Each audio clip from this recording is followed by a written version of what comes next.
that contrast is sick. Yeah. Yeah, man. Icy. So yeah, tell me about your gig tonight. What's the deal with the gig? So the deal with the gig tonight, actually, this is like an auxiliary gig because we were going to have a gig here back in February, and then so we've actually booked it. We actually booked a knockout for February 24th, but they told us that it was going to be a matinee show, so it was going to be like earlier in the day. Oh, okay. Oh, yeah, really? yeah. They do that? Yeah. Huh. Because they had a second show in the evening time, like now, Uh-huh. but they're like, oh, you guys could play your show like from like 5 to 8 or whatever. Uh-huh. And I had hit up a bunch of venues because I was looking for a spot specifically on that. Uh-huh. Was it a Friday night or a Saturday night? I can't remember now. February 24th. Anyway, Right. I wanted it on the weekend, right?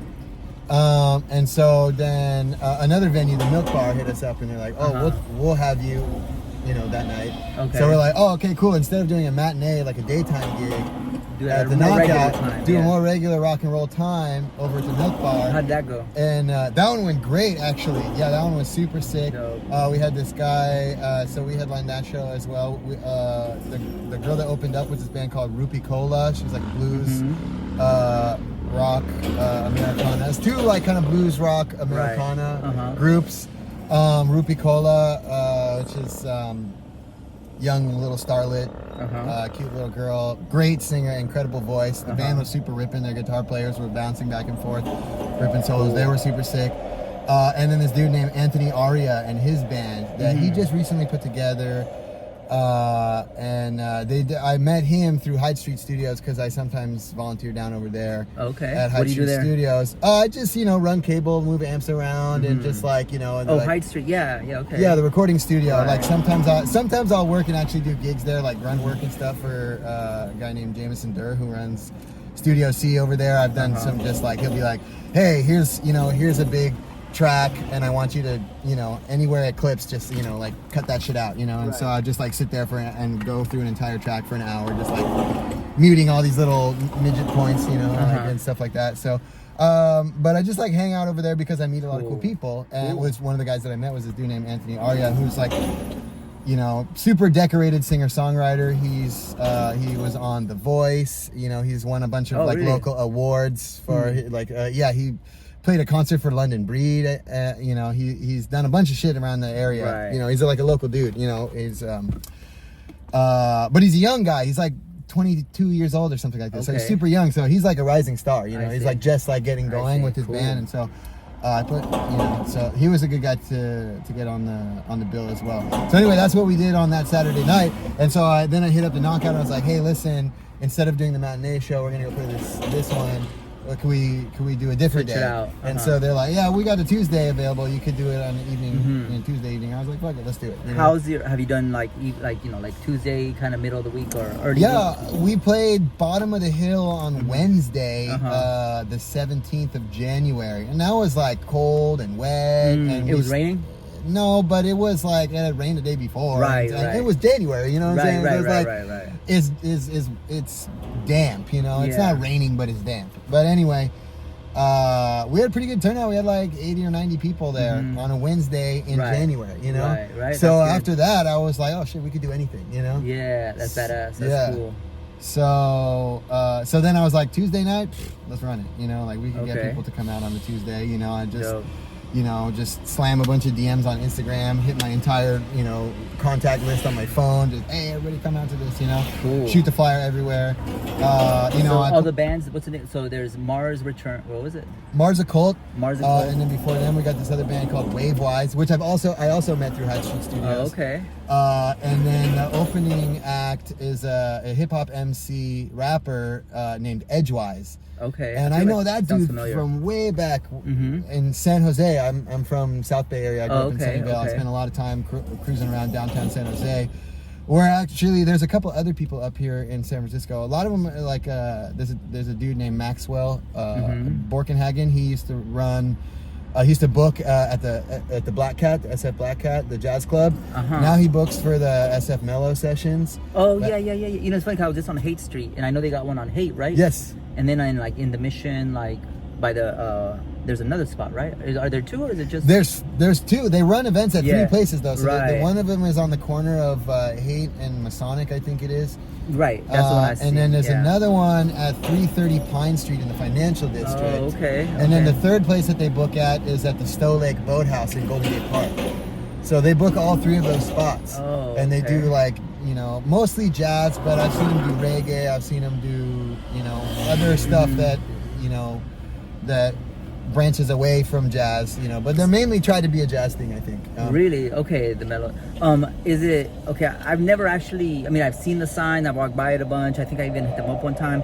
So is it like it has hella plants in it? Yeah, it's a plant store. That's what it is by day. Right. They sell Oh, plants. okay, yeah. And then like, See, I love that. I would love to play in that kind of context. You know, that just sounds cool as hell. You know what I mean? yeah, bro. I played there one time. It's fucking super cool. It gets really hot though. For some reason, the plants like It's like they get excited too. You know? yeah, it's like moisture, kind of humidity. yeah, kinda. it's super tropical Yeah, in there. yeah, like they got to keep it at a certain kind of tropical vibe. Well, that's cool. I sort of got. I tell myself I think like once a week because every time I see it, I I go to Haight frequently, or maybe once a week or so, every other week. And every time I see, I'm like, oh right, hit them up, and then it just never happens. Like I hit them up once. They send me the email, and that's what it is. It's like I kind of like all my shows are just kind of like maybe like 90+% are like they come to me. Like someone hits me up, I'm like, oh yeah, I'm down, let's do it. 10% maybe, or maybe like 10% of the shows I try to find. It's a whole skill set in of itself, landing the gig and following up and doing the thing, Yeah. I stay pretty busy, but I'm trying to. Yeah, that's one. The mellow sessions is one place I've been trying to hit up and get up, connect with that, because it seems that conceptually I like that it's with a plan. Since I'm a solo artist doing instrumental stuff or quasi instrumental stuff, it just seems like a cool spot. You know? Yeah, it's for sure Cool. your vibe, Yeah. dude. Yeah, you should link up there. Yeah, that's cool. Yeah, well, I'm looking forward to tonight. That'll be cool. And then what else you got coming up? We're playing The Fate on yeah. Saturday. Okay, that's a good night. Yeah, that one is going to be a sick show. We're playing, it's that new spot right there on Haight and Fillmore. It's super On new. Haight? It's on Haight. At Fillmore. At Fillmore, Uh-huh. yeah, like catty corner to International Cafe. Yeah. Oh, Cafe okay. International. Okay. Next to the Walgreens, right there. Right. Between the Walgreens and the pot shop, right there. There's like above it. It's like a maker space, not a maker space to make things, but like people sell their wares. Their ceramics and their vintage clothes. Okay. And what's the venue called? The Fate. So Oh. it's the Fate Collective, right? Oh, see, I thought you were talking about F8, which is about F8. No, right? yeah, that's like down in the Soma area, that techno club. Yeah. This whole time I've been thinking you're talking about F8, cause I used to call it Fate because it was F8, but yeah. But this one's actually called The Fate. It's like the Oh. F from Fillmore and the AIGHT of Haight. Oh, it's so it's F8. Fate. Yeah. Oh, So it's okay. different. I don't know if they knew about that other club when they made the name, because now there's two Fate clubs. Well, one is F8. People say F8 Yeah, because yeah. it's Folsom and 8th. The other Yeah, one, yeah. I would say Fate just because for a while I just thought that's what it was. It just stuck, but that's Yeah. the Fate. Okay, cool. Okay, But yeah. that's cool. That's in a cool area too. Dude, it's on Haight Street. You know you what I mean? cannot get more San Francisco than Yeah. that. You know what I'm yeah. saying? Like How that long is- have you lived out here? I've been here for probably about 10 years. Okay. I mean, but I'm born and raised in the Bay Area. Like I said, I'm South Bay. I grew up, bottom of the peninsula down there, Sunnyvale, Cupertino. Spent a lot of time in San Jose. Mm-hmm. In fact, I lived in San Jose for a long time. I used to hate on San Francisco. I was like, oh, fuck that place. How come? Because it just, like, it was a big city, and I was Right. just like, San Jose is like big city, but it's kind of like diet big city, It's like, Mhm. it's more spread out, and there's like, not as many crazy tall buildings and things like that. Right. And it's a little bit more relaxed and low key. And that was more of my vibe at that time, But I started dating a girl that was like coming up here all the time, and and then she got an apartment up here, and I was like living in my van at the time, and I was playing a gig. I forget where, somewhere down in San Jose. I played a gig. And I just got super faded, bro. I got like hella drunk. I was doing fucking cocaine and all kinds of crazy shit. Because my drummer bailed on the gig. He's like chasing tail out in the East Bay, and my drummer just straight up just didn't show up to the gig. So I ended up playing with just me and my bass player with no drums. And the whole gig was whack. And I was hella mad, so I just got super drunk. And then I should have just like crashed in my van right out front. But of course, once you get faded, you're like, think it's a great idea to go fucking drive somewhere, Yeah. All angry too, which is a horrible Yeah, idea. of course. So anyway, I crashed my van Oh, shit. literally right into the fire station. And so they found me immediately, like right into Wait, a pole. and you were DUI? You were like, Oh yeah, bro, they pulled me out. I blew a 2.2, a .22. I fucking like, you know, went to the drunk tank. That's like 200% over Yeah. the speed limit. Dude, it was, or the yeah, I think drinking limit, 0.08 is the limit. I was limit. .22. So I was like way too gone, you know? Right. So anyway, look, dude, my van was completely totaled. They had to pull it onto the flatbed truck on its side. You know, I remember, because I was like blacked out, but I have like snippets of like little memories of the night. And one of the memories I remember, like being handcuffed in the back of the cop car and looking out the window and seeing my van being pulled by the chain onto the back of the flatbed truck on its side, like scraping up So the you back. like rolled and everything. Bro, it was so fucked up. Like, yeah, I was all smashed up. It wasn't worse, you know. Thank God I didn't hurt anybody, and I didn't hurt myself. Like, you know, like fucking. The steering wheel was bent like this. Like I just. But I had no bruising, no nothing. Like it's incredible. Like how everything was totally fine, except for the van, obviously. But anyway, because I crashed my van and that was in both my car and my house. Right. I ended up moving in with my girlfriend who lived up in the city. Okay. And so then I started staying here, and I got a job down the street from where she was living. And I'm no longer with that girl, but she was kind of the reason that I came up here. That's cool. That was You like it?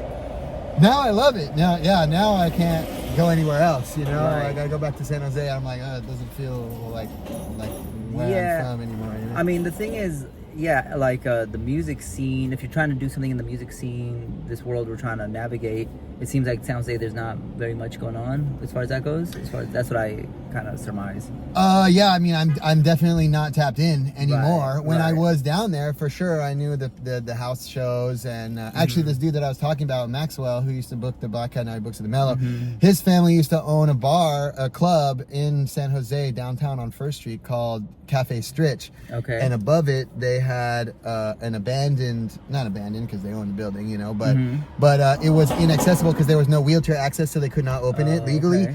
But it was a sick ass bar, and so he would throw like underground wild parties up there. Okay. You know? So it we was would. the spot. So That was the spot. like- Yeah. So. Bands would play there all the time. That's where the parties were happening. There's this other band down the way called Hawk Jones, and they had the Hawk Jones house with like a little grandma unit garage thing in the back that they would throw house shows at. There was another house called the Gingerbread House. They would throw house shows all the time. But I don't know if any of these places are functioning anymore. You know, this is like what was happening, 10, 15 years ago. Right. You know? I mean, the city's changed too. Like it's been changing like radically for the last 20 years, right? You know, it has all this turnover and whatnot. I've been a performer for 22 years, since 2002. That's when I decided that's when I kind of decided this is my thing, this is what I'm gonna do, I'm gonna make this work. And one decade turned into two, and I've just been navigating different music worlds, traveling back in the day, moving around a bit, but now I'm back in San Francisco, or I've been in San Francisco ever since I've been doing this whole Crystal Mirror Space experience. It's kind of kept me here because my studio is here. Yeah. You know, my now at Light Rail, which you saw. Yeah. You know, and so that kind of keeps me local because that's kind of like my gig too in a way, because I have clients that come, they rent a 2-hour experience on Airbnb experiences, and so they come and I do a whole custom show for them. So I kind of I'm like a working artist now, I've been, but now it's like a really much more so because I have legit clients through that, and then whatever gigs I get besides that, it all kind of balances out, you know what I mean? But I mean, music wise, of course it's a major city, right? Technically it's a major city, totally. But it doesn't have like let's say an LA or New York or Miami. It doesn't have like, as far as like the industry is not here, Sure. Back in the day this was like a hub, but it ceased to be a hub. It started, maybe like 20 years ago, it started like kind of this, being less, because it got too unaffordable for an artist, like no one's, generally speaking, although there's exceptions I guess, but for the most part, like a musician wouldn't move to San Francisco for their music career to like, right, 30, 40 years ago, for sure. But now it's a tech hub, not a music art hub. And so anyway, that's the challenge, but I've made it work, and there's still a lot of people here that want music, so I kind of like I'm able to tap into that and just kind of ride that wave. But I feel like it's kind of challenging if you're a legit professional musician, professional artist, to be here.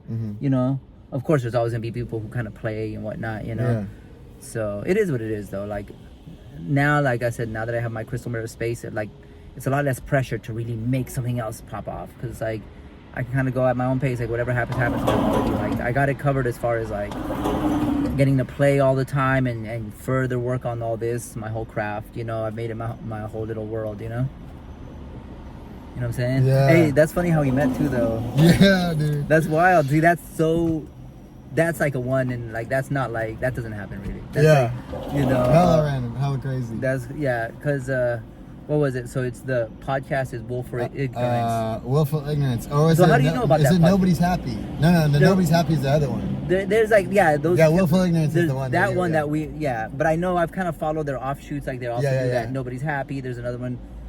Which one? Nobody's Happy. Is that the one with the? That's Raul's, like, that's his, I think. Where he just does it himself. Really? I think. But Yeah, then there's yeah. the other one where there's like another cat. He's like kind of got long hair, and he's like also, he was like was in The prison dude that for a was while. in prison for a long time. Yeah. What's his name? I don't know. But yeah, I like Willful Ignorance because Yeah. George is the George is funniest one, hella dude. funny, bro. George has skills, yo. And when I called, it was true. Dude, this is wild. So I learned about that podcast from Raul's stand-up. Like Yeah. I watched a stand-up, like, this guy's good, and I was like, oh, I love this guy, and then I followed the whatever, right? Yeah. And then Same. so this was hilarious. Is I thought George was what's his name? The guy he got beef with like Joe Rogan for stealing jokes since Mencias. Oh yeah, Carlos Mencia. Carlos Mencias. I thought for like 2 months. And I was like becoming a fan of Carlos Mencia because I thought George was. They kind of look like. Yeah, I don't know. I think Like, they always make fun of him for looking like him. really? Yeah, Like, yeah. well, when I said on the call, he's like, what? It's like he had never heard it, and he was like, Yeah. they were joking like, oh, you thought like we had already made it, because I guess he's like more of a, even though the controversy kind of he was like had his own show on Comedy Central or whatever. you know? Yeah. But no, George is great, and he's got skills. He sings hella, it's like mock singing, but Oh, I he's didn't got know that. no, he'll like rap and sing, but he's like joking, but he's actually kind of killing it. Yeah. You know what I'm saying? And like it's almost like he's able to open up, or just kind of, since it doesn't matter, just for fun and to be funny. But he kills it. He like beatboxes, raps, sings, freestyles, and it's just like. But yeah, they're not like, they're very underground. Yeah. I mean, for that world. That's why I kind of like have like that extra, like I love him even more. I'm like, oh, I know the feeling. You're like dope, but you're like, the people that know, but you just haven't, like, you're trying. But I give it up to them because they're hella trying, like Yeah. they're consistent. They do the podcast, and yeah, I listen to them all the time. It's funny because I think they drop it on Thursdays, Yeah. and I'll have a client, like an Airbnb experience client, like on a Friday, Saturday, whatever, it could be whenever, but oftentimes, it's on the weekend, and that's sort of like my way of being productive, because dude, honestly, it takes me no less than 10 hours to get ready for each client, because each one of them gives me a list of their favorite music, whole list, whatever it is, and then I create a whole G-Mix set out of what they tell me. But it takes a long time, and it depends on what angle. Like if they give me, I don't know, like I get a whole blend of things. But like, let's say if it's for last client, I learned a bunch of like Red Hot Chili Peppers and the Foo Fighters and all this stuff. But that takes a long. Yeah. But I was like, oh, perfect.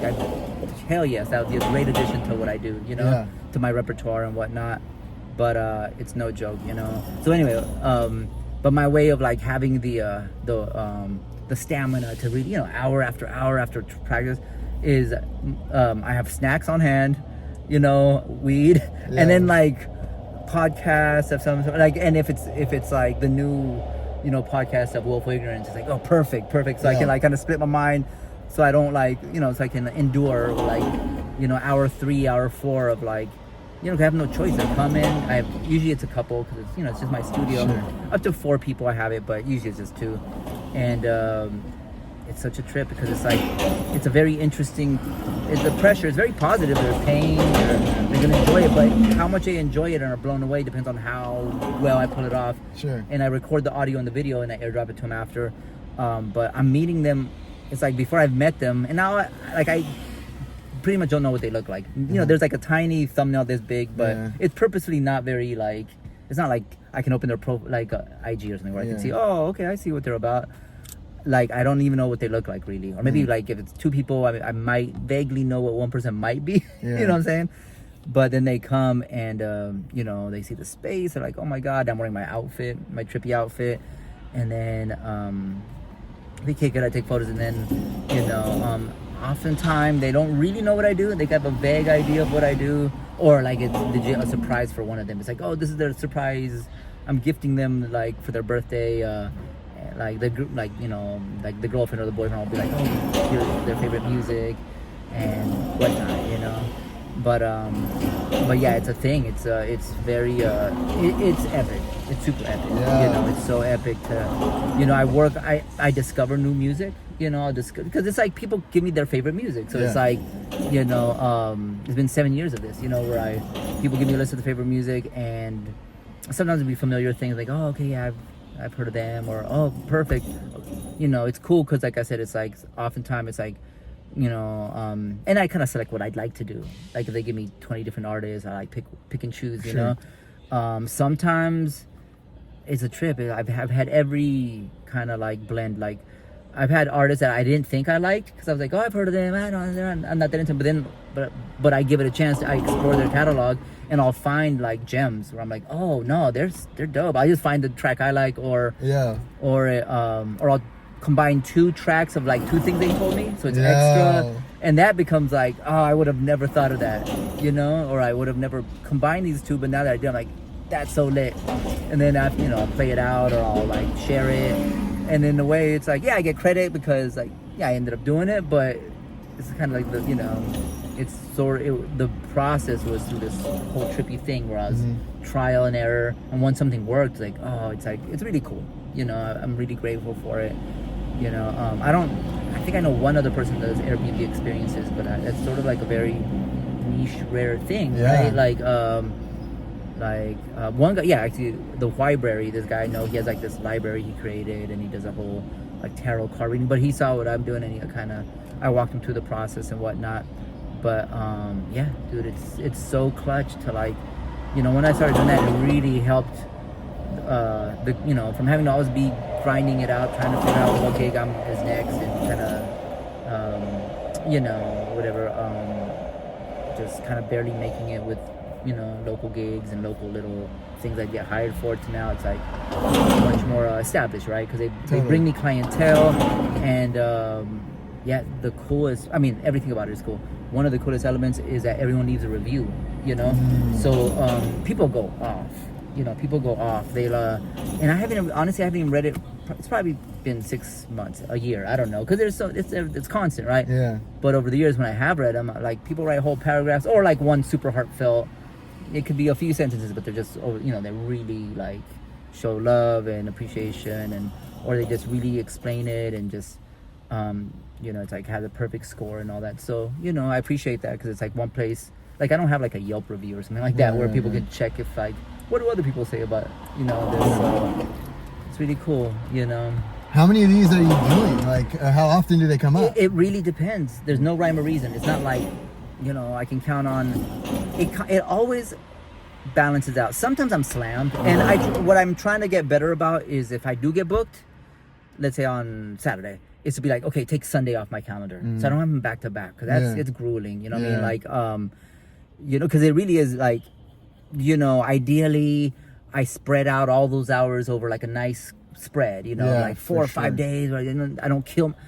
But there's been times where I had like, and I'm gonna pull it off. But even if I have to like put it, there's been times where like they got there, I've already been playing like 5-6 hours. Like I'm really tired, exhausted, but I gotta pull it off, and I put it off. But like it's not ideal, but I still do my thing. Yeah, I still, of course, it's a job, like they're paying, they're showing up, and plus I want to. It's like but it's one of the most epic experiences for me too, because when it starts to come together, let's say I've worked on it, and I pick it, like I pick epic songs, like like one of my last clients I did, it was this kind of older couple, and I learned Foo Fighters. I always thought Everlong would make for a sick remix.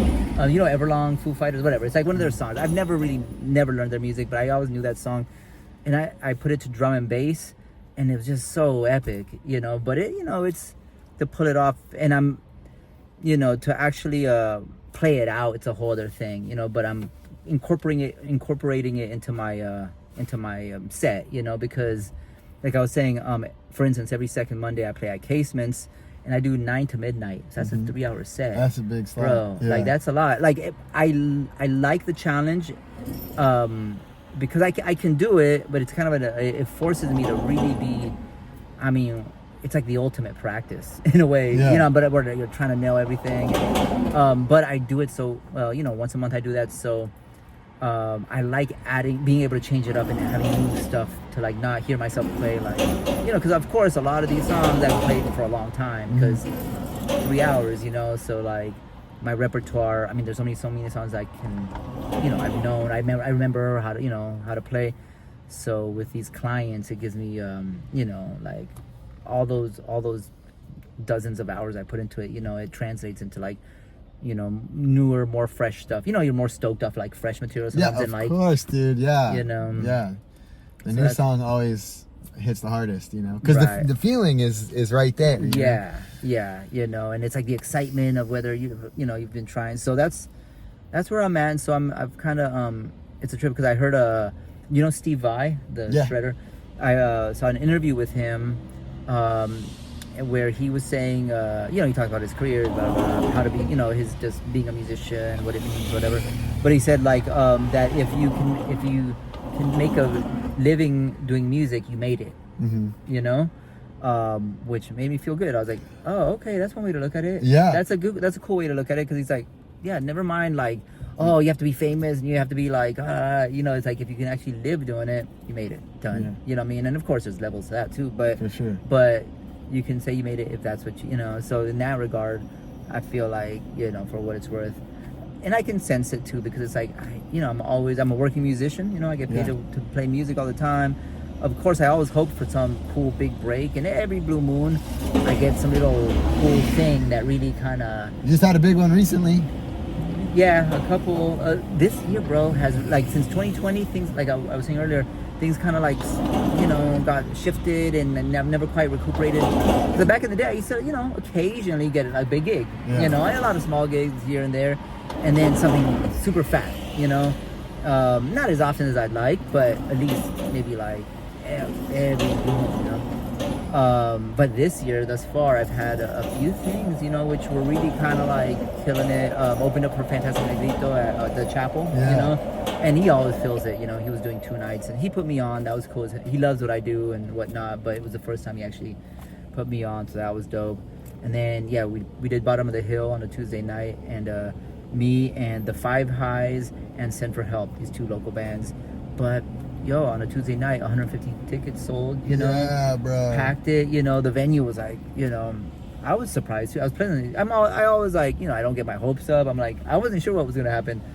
A bunch of my people showed up, and it was actually, I noticed that like that a lot of people showed up that, you know, I play at so many different things and I invite people, but it's hit or miss. Like you know, people say they'll come, but they, you know, they kind of don't make it at the end of the day. You know, like you think that you count on them coming, but or you're like, oh, you know. But this one, people came out of the woodwork, kind of, because Yeah. it was Bottom of the Hill, for instance, like that. Yeah. I think just because, or people like, I'd run into them and they'd be like, oh, I saw you playing at Bottom of the Hill. I was like, oh yeah, you know, okay, cool, you know.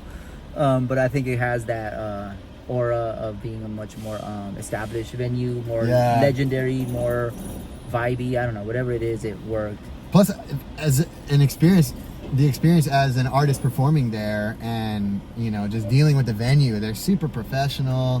Yeah, Like bro. they're just super great to Yeah. deal with and work with, because there's a lot of shady venues out there and people Mm-hmm. doing weird stuff and just like unprofessional, unorganized. Yeah. I mean, like we just showed up tonight and they were not open. You know, Yeah. we're sitting with our gear in front of the door. You know, so. And it's like, oh yeah, I lost my keys. I had to go run and borrow them from somebody else. And it's like, oh, I mean, whatever. You know, that's one guy. You know, whatever. Yeah. We'll see when it comes time to, you know, like Yeah. when they pay us at the end, like what that is going to be like. You know, I don't know. I haven't dealt with them yet. But you know, when I dealt with the Bottom of the Hill, everything was like, you know, articulated, and it's Yeah, like yeah. this is how this all worked out. And the sound guy was super professional. The microphones, everybody had their own microphone. They're like, yeah, we clean them and sanitize them, and you know, Oh, that's cool. the dude Yeah. was like super dialed in and laced up, and Yeah, they took care of us too. I was happy. I mean, we filled the spot, but it was really cool. So that was cool, and yeah, that was another one where I'm learning a lot. Like now, I mean, now that I'm finally playing these kind of more high profile or bigger, you know, just much more established places. What I love is like, so I pretty much every gig I play, I learn something, you know, and it could be not even related to music. It could be some random thing related that to make it more efficient or whatever. But as of late, I think like I was saying earlier, I'm almost at the point where like at these bigger gigs, it's like I don't think I'm gonna be smoking weed at bigger gigs. You know what I mean? Because it's not that I can't handle it, but it's just harder. And then like the light, everything is much more amplified. Like the lights are just a lot more brighter and more, you know, the sound is just big coming from every angle. Or, you know, at the chapel it was like a full house, you know, and all that energy. And, you know, granted I was the open air, so I had to kind of like hurry up and, you know, set it up in front of everybody. It was kind of, you know, I was all in my spacesuits. So I was all like, all eyes were on me, and I'm over here plugging things in and moving stuff. And it was all good. But I remember I was so high because I had just smoked. My friend, he was like, oh, I'll smoke you out. But it was like, not long before I had to go on kind of soon, and I was outside waiting, so I got real cold, but like I was like, no, but I want to smoke, I've been here for so long. So by the time it came time for me to play, it was more of an energy thing where I was like kind of worn out. I had already been there for hours, now I'm high and I'm cold, but now I'm gonna go on stage soon. You know, so I was like, let me and I remember like the first few minutes, it's funny because I set up, and when I started playing, I closed my eyes because I was like, okay, right now I can't deal with doing this, and also like I'm not even trying to look at who's what. I could hear people, and actually I could feel it on a whole other level because I could hear everything so clearly because I wasn't distracted by seeing anything right now or like noticing anyone, or you know what I mean? Yeah. And just got in the zone, and yeah. That's where it's, you know. Totally, dude. Yeah, once you start, like that happens to me sometimes too. You know, because you show up early, you load in all your gear, then you're like waiting, and then well, then this and that, and then you know you always have to show up way early, you know. Right. And then you end up standing around, and you get tired. It's just like, oh, man, what a drag. But then when you get up there and you start doing it, it's just like, oh yeah, you know, then the fucking lightning bolt, you know, strikes you, you know, just the energy's like, oh yeah, this is what I'm doing. This is why I do it, and here we go. It's a high, and that's the thing is I'm kind of like figuring like this is the high. Like I don't actually need to, you know, meaning like if I'm playing, like I was saying, at some small little gallery here or some little thing over there that's kind of, you know, very whatever. Sure, it's no big deal, but it's not, I mean, it's you know, I get in the zone. But when it's something like this, that's a high. When you feel the energy of all these people, you know, or just the energy of like sound, big sound coming at you from more angles than just my little speaker in the corner or whatever, you know. Yeah. It is a high, and yeah, like I think I'm glad that I'm sort of like taking, like I said, it's been 22 years of doing this, so I have my experience playing bigger shows, but it had been a while. It'd been like, you know, once COVID hit, everything got all wonky and everything I had to almost like start over, and I did start over in the sense that I moved to light rail now, and then like, you know, and yeah, so I'm stoked though. Things have really coming around and coming together, and you know, I'm stoked for tonight. Yeah, we should probably go back in there. Oh yeah. What do you think? Cool, Yeah, good shit. it. Well, have a good show. I'll be over there, and yeah, let's make it happen soon. Hell yeah, Genie.